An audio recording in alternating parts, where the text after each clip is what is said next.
So the way you get that off of there is you take your little, well, I can do it with my Leatherman. Take your pair of pliers and you pinch that right there.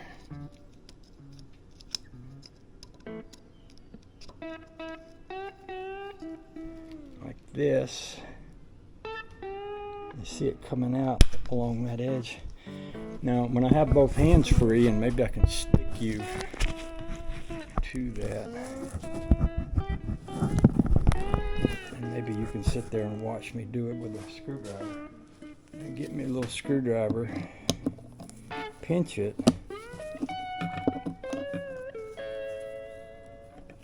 and then stick the screwdriver down in behind the edge of it, like that, and prise it up.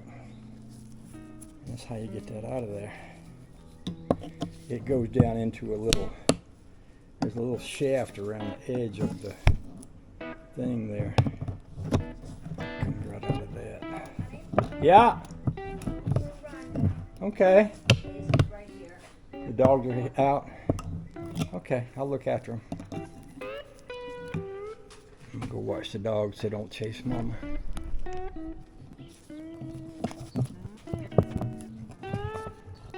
That's how that comes out. And now what I do is I take this one out, I take the other one out, and I take a hammer and I start hitting this one. I can do the same thing over here. There's 4 of them on here.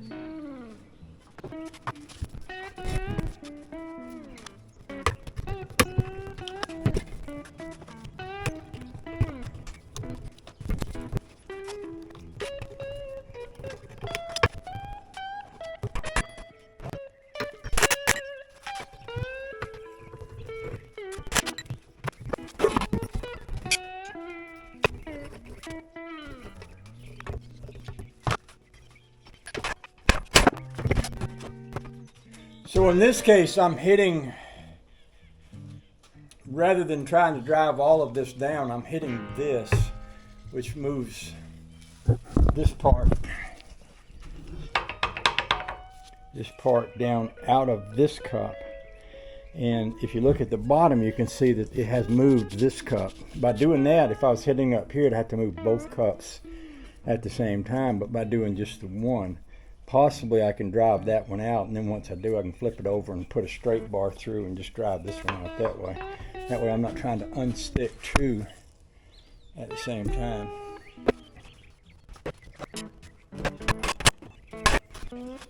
One time, I think it was on that Ford I had, I wound up sawing this part off with a grinder just to get it out because it was stuck in there so bad.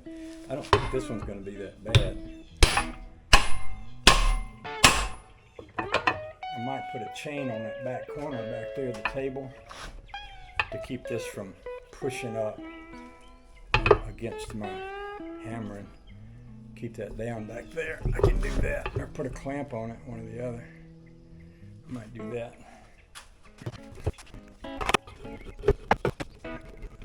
So what I did was I put a clamp on the back. I've got this shaft here that goes to the back of my table. I put this clamp on here to keep this from flying up in the air. This battery camera holder is magnetic, so when I stick it to the vise there, even though I'm doing all that hammering, it tends to stay put.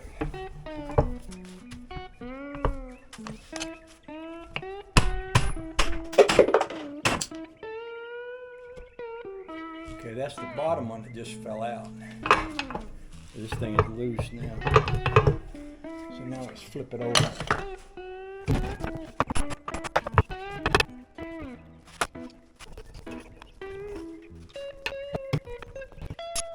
So just for show and tell, I'll show you this one. This is the one that came out from down there. And there's no bearings in it. I showed you a while ago the bearings in the one that came out over here. Get you out here in the sunlight. If you look down inside that, you see where the bearings are all gone, and there's little pieces of metal floating around inside there. All these little cracks in the side. Yeah, that one's worn way out. Way out. I might get this thing down and put it on the floor Usually when I beat on these things, I'll have them on the floor. That way I can kind of sit on them and really give them a good whack. With them up on the shelf here, vibrates everything on my table. Things start falling off and stuff like that. I might set that up right quick. Let's see what we can do along those lines, because I've got a spare vise here.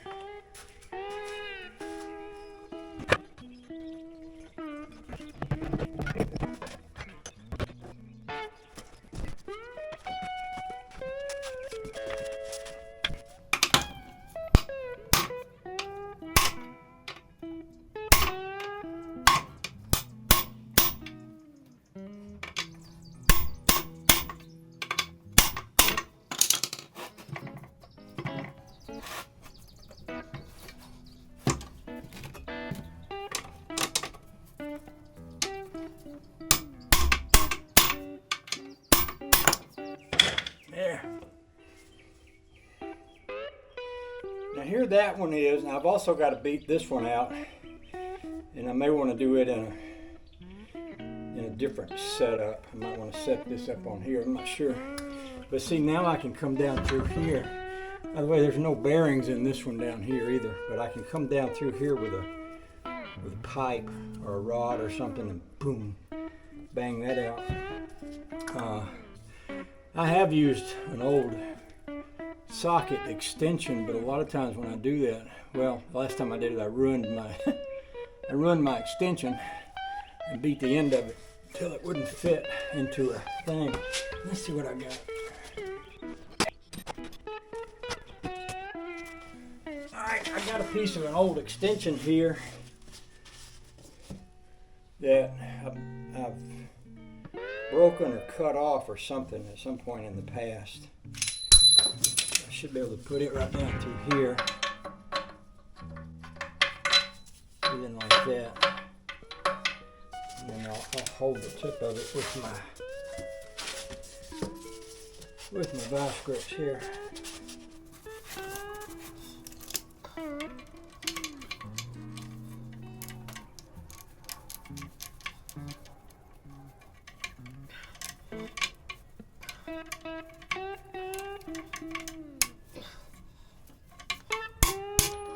That came right out.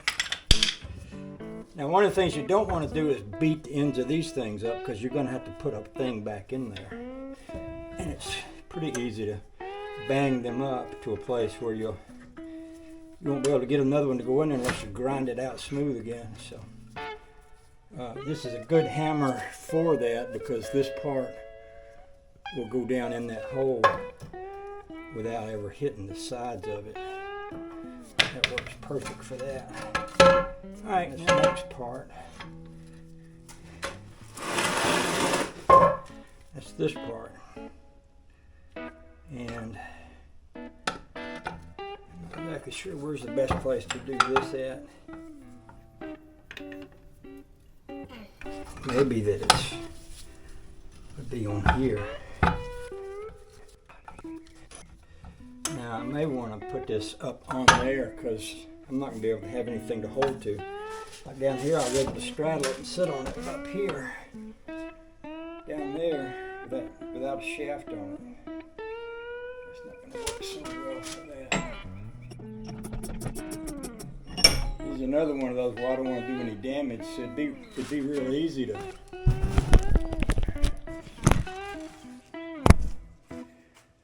put this on there and put the clamp here.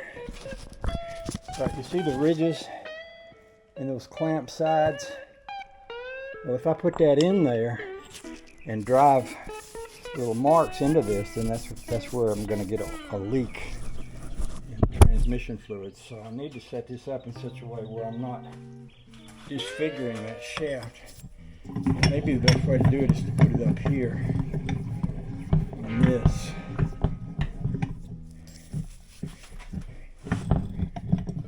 Get a good tight grip on that, and then tighten that down good so it don't move. I guess you put it right there. This end sticking out here, past that. That might be the best way to go. Now another thing I can do is I've got one of those little air hammers and I can drive it down with one of those, but let's try this first. Alright, she's moving good. You come right out. That's good. That's good because I didn't want to have to bang on that too much. So you can see this is out now. Right here. And this one, I can probably grab that with a pair of vice grips and pull that right out.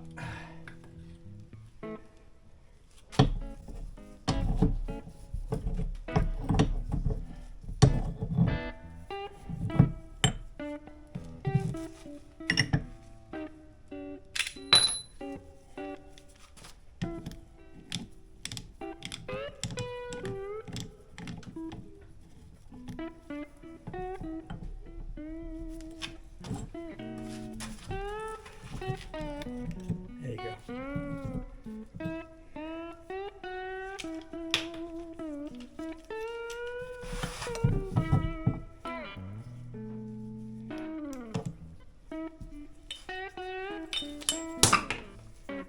There you go.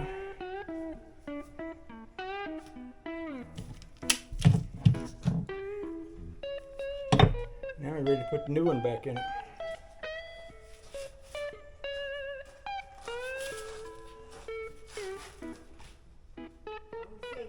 Okay, baby.